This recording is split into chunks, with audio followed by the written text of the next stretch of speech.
There's a particular silence that arrives on the third day of a certain kind of honeymoon. You are lying by a beautiful pool. The water is the exact blue it was in the brochure.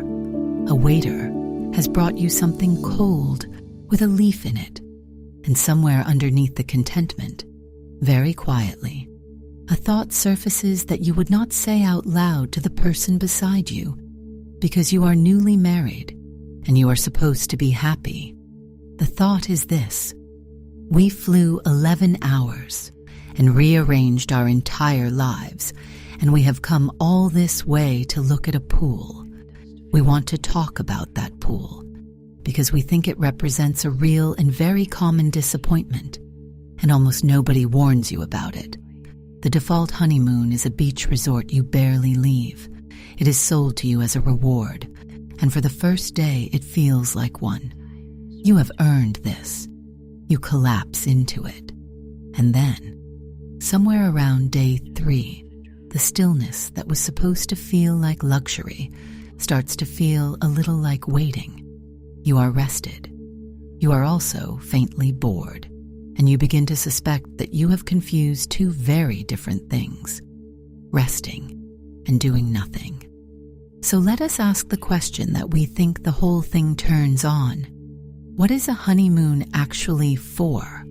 Not what it's marketed as. What is it really doing? We think it's doing 3 things at once, and they don't always get along. The first is decompression. A wedding is an adrenaline event. For months, maybe years, you have been the center of a logistical operation. The lists, the seating, the relatives, the one aunt.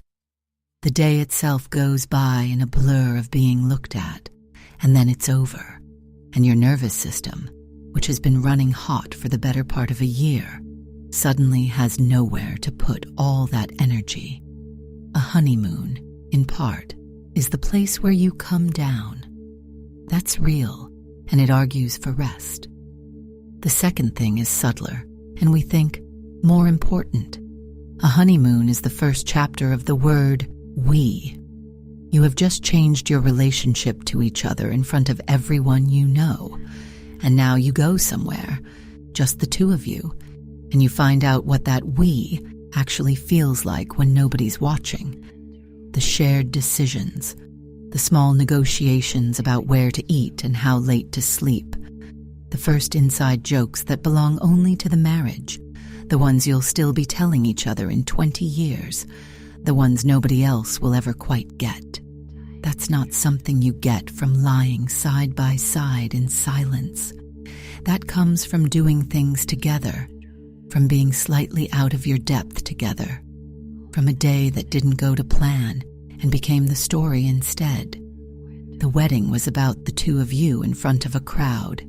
The honeymoon is the first time it's just the two of you, on your own, learning the shape of the thing you've made. And the third thing is memory. 50 years from now, you will not be able to recall most of the trips you'll take in your life. But the honeymoon you'll remember, because it's load-bearing. It becomes a story you tell at anniversaries, to your children, to a table of friends decades later. And here is the quiet truth about memory. A pool does not become a story. The afternoon the boat broke down, the meal you ate with strangers whose language you didn't speak, the morning you watched something enormous walk across a plain at dawn. Those become stories. Memory is made of friction and wonder, not of comfort. So now you can see the design problem. Decompression pulls you toward rest. Memory pulls you toward adventure. And most couples faced with that tension pick one and quietly sacrifice the other. They book the resort and come home rested but with nothing to tell. Or they book the grand expedition and come home with extraordinary stories and a marriage that's exhausted before it's begun. The mistake isn't choosing wrong. The mistake is thinking you have to choose at all, because you don't. The honeymoons that work, the ones people describe years later with a particular light in their eyes, almost always have 2 acts. Here is what we mean by a 2-act honeymoon. You pair a high with a low. The high is the part that stirs you. A safari, a great city, a trek into mountains, a country of temples. It's vivid. It's a little demanding. It fills the camera roll and the memory bank. And then you follow it with a low, and we mean low in the best sense. An island, a slow stretch of coast, a place where the only decision is whether to swim before lunch or after.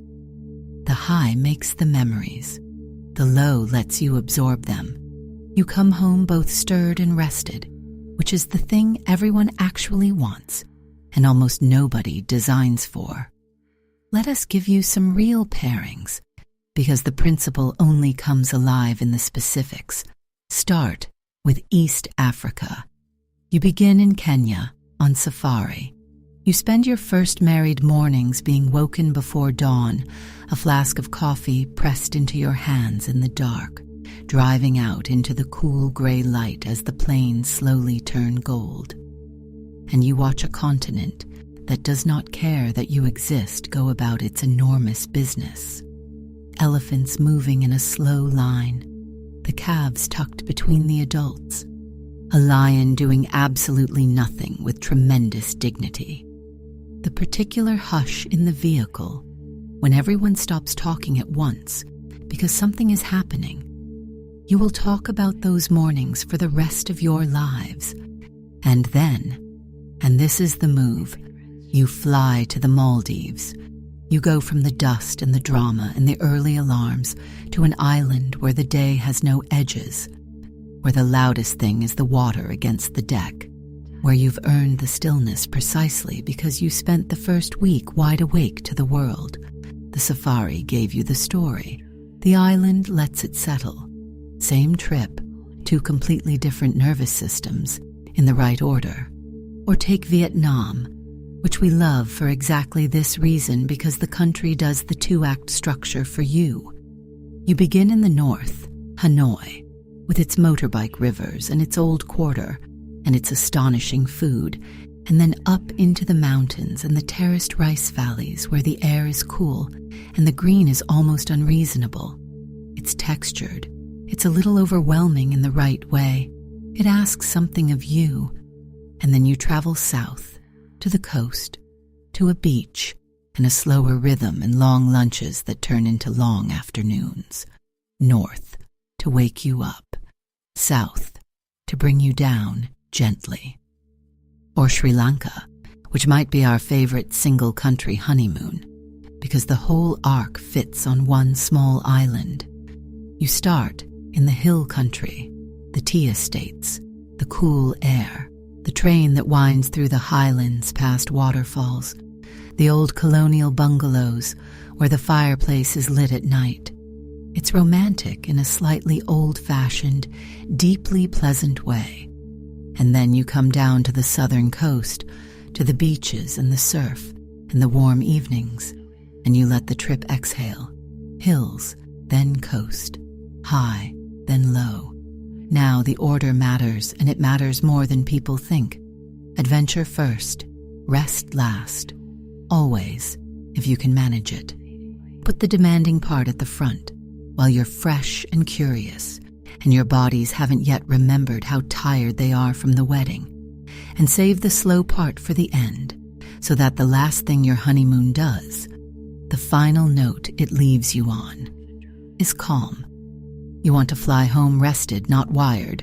If you do it the other way round, you spend the back half of your trip ramping up, and you arrive home needing a holiday from your holiday. End on the island, end on the empty afternoon, and a word on pacing within all of this, because even a perfectly structured trip can be ruined by cramming. The instinct, when you've come a long way and spent real money, is to fill every hour. Resist it. A honeymoon does not need to be a syllabus. 2 or 3 genuinely good things in a day is plenty. The space between them is not wasted time. It's where the marriage actually happens. Which brings us to the last thing we want to talk about, which is the logistics of romance. And we use the word logistics deliberately because the most romantic moments of a honeymoon are almost always quietly engineered, and there's no shame in that. The candle did not light itself. Start with privacy and surprise, which are close cousins. The best honeymoon moments tend to be the ones that feel unplanned but weren't. A table set for two at the edge of the water, lanterns already lit, though your partner had no idea was coming.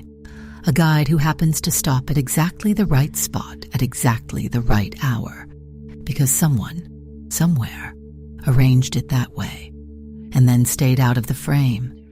The art is to orchestrate a few of these and then say nothing, so that on the night it happens, your partner turns to you and asks, "Did you know about this?" And you get to honestly say no.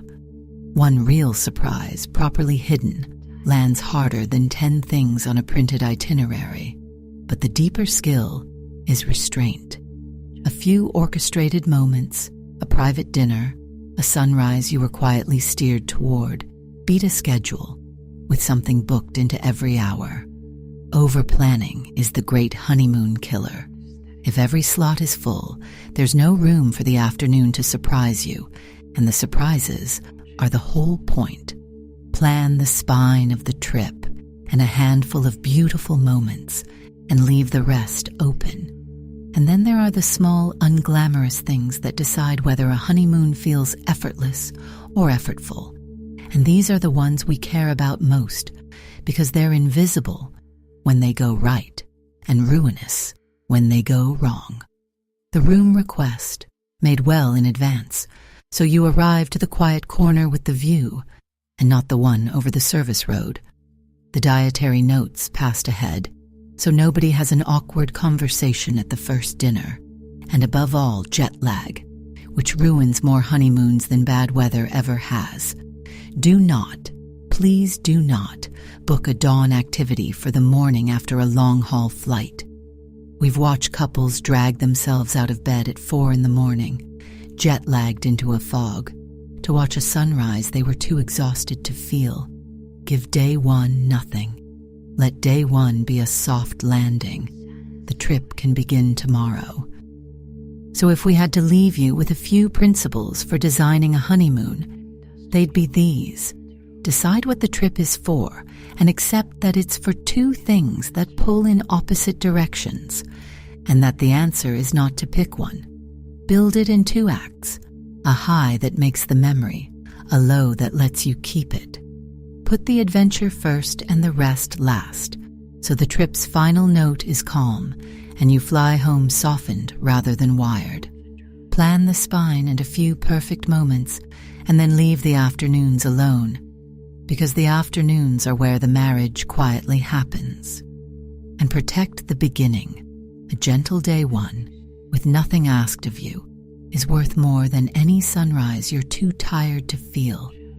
This is, as it happens, exactly how we think about honeymoons at JMJ Experiences. We design them as bespoke 2-act journeys, the part that stirs you, then the part that lets it settle, built around the people you actually are, not the couple in the brochure. If you want to sit with these ideas a little longer, there's a companion piece in our journal at jmjexperiences.com/journal that goes deeper into the pairings. Next time, we're turning toward the part of the world that woke a lot of people up on this very episode, safari season. When to go, where, and why. The timing changes everything. Until then, we hope your next afternoon is a slow one.